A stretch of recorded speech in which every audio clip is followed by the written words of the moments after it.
Hey Blitzers, it's Ronan. Welcome back to the channel. Treat for you today, not really.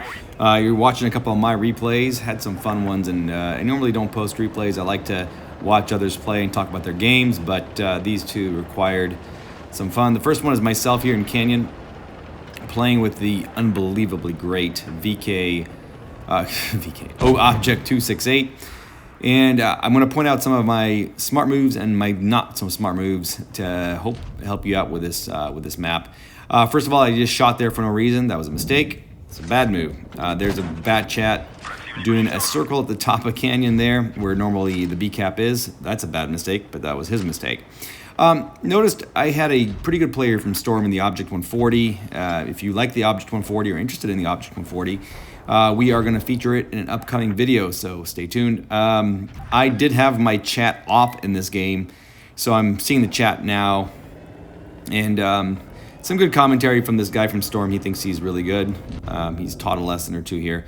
Anyway, the 268 is a great tank, and it's got great front armor if you use it right. I got in a position here right where I am that is not the greatest sniping position in Canyon.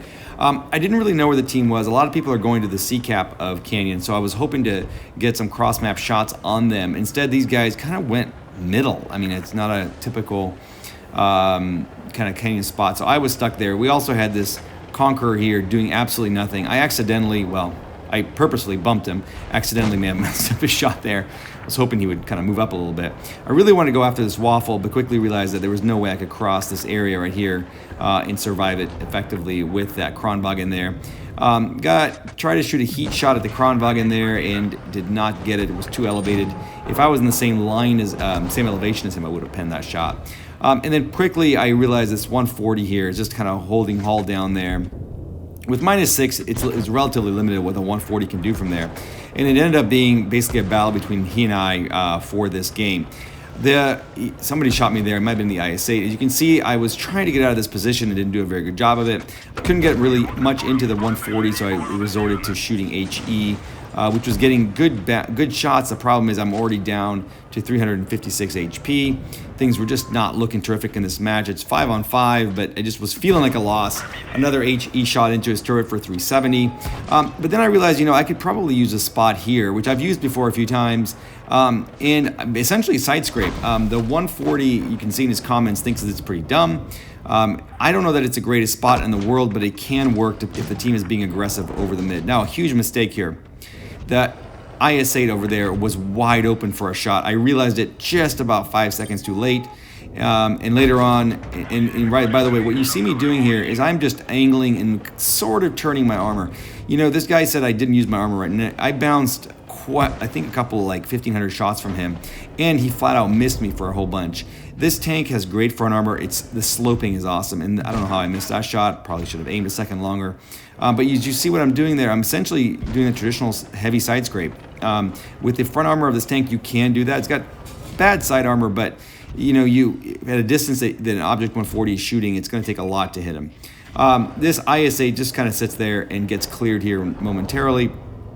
It doesn't really do much. The game gets pretty interesting though. It's 4-on-5 right now. Now it's 4-on-4, but we get a huge shot from the 183 who played a great game on this one, and now it's 4-on-3.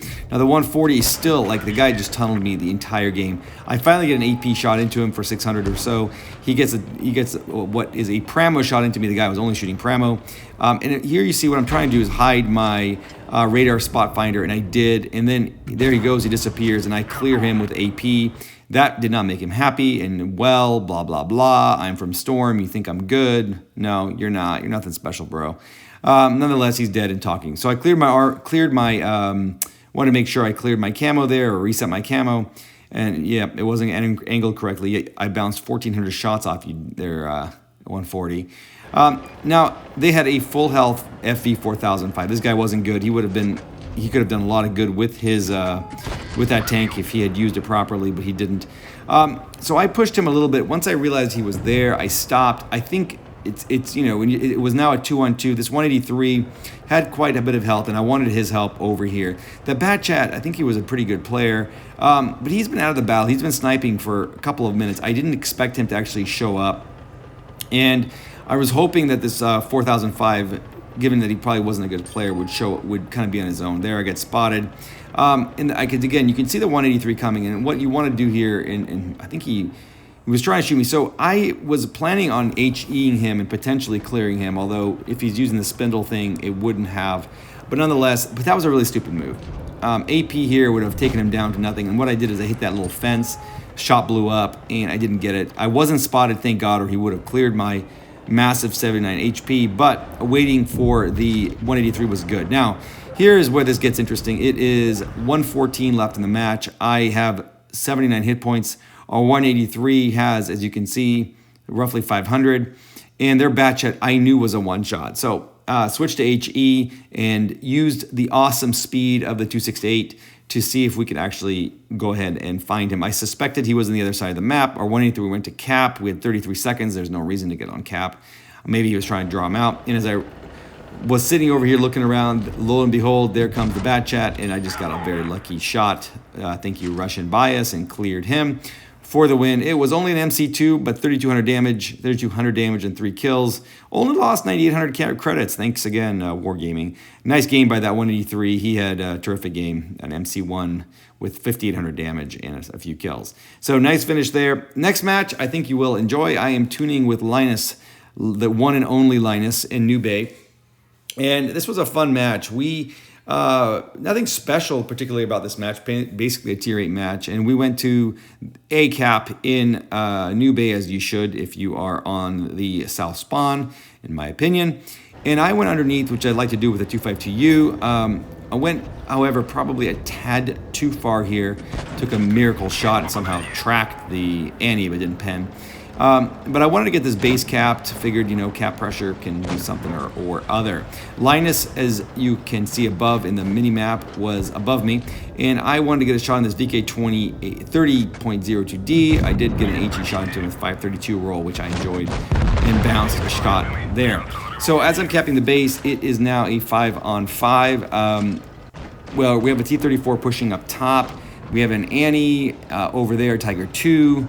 And a bunch of other T-49 roaming around. So I got a little anxious here. Probably would have been better off, I think, staying around the cap and just whittling these guys down. I really wanted to get this Annie down. I know it's a tier 7 tank, but we guys, you know what an Annie can do. And it was just kind of a weird match. They never capped base. They never cared about cap. That also happens. And this is a challenge with this specific spot on the map where I couldn't get my gun down. I had to push up relatively high to get my gun down, and you see here I paid for that with a 501 damage from the Annie. It's pretty impressive for the Annie to get I think 3 Pramo shots into the 252U, but that's kind of how it works. But however, that was what it took to clear him, and I actually just shot APCR to get him out. So we're 4-on-5, however. Our team is bleeding pretty bad. You can see Linus also had a 252U, but he is half power. I'm down to 1,200 HP, and they're all above us, which made it a really weird situation here.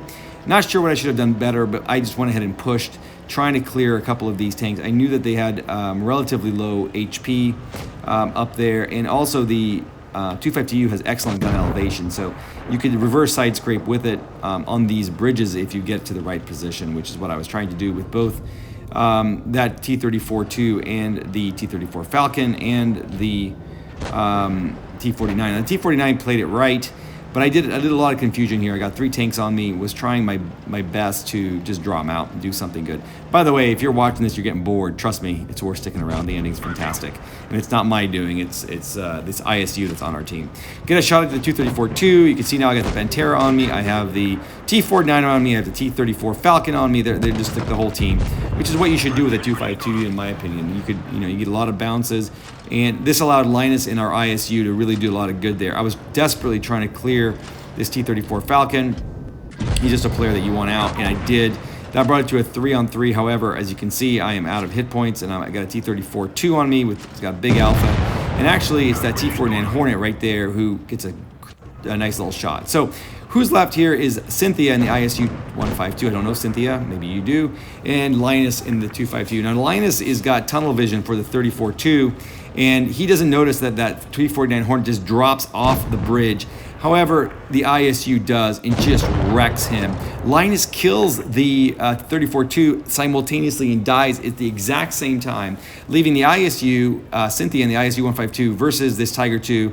They have similar hit points as well. Well, the ISU has more, and the ISU takes a humongous shot there. Takes a small shot. I think that may have been Pramo from the Tiger 2. You never know. Is within his roll, and now the Tiger is definitely a one shot, certainly with Pramo.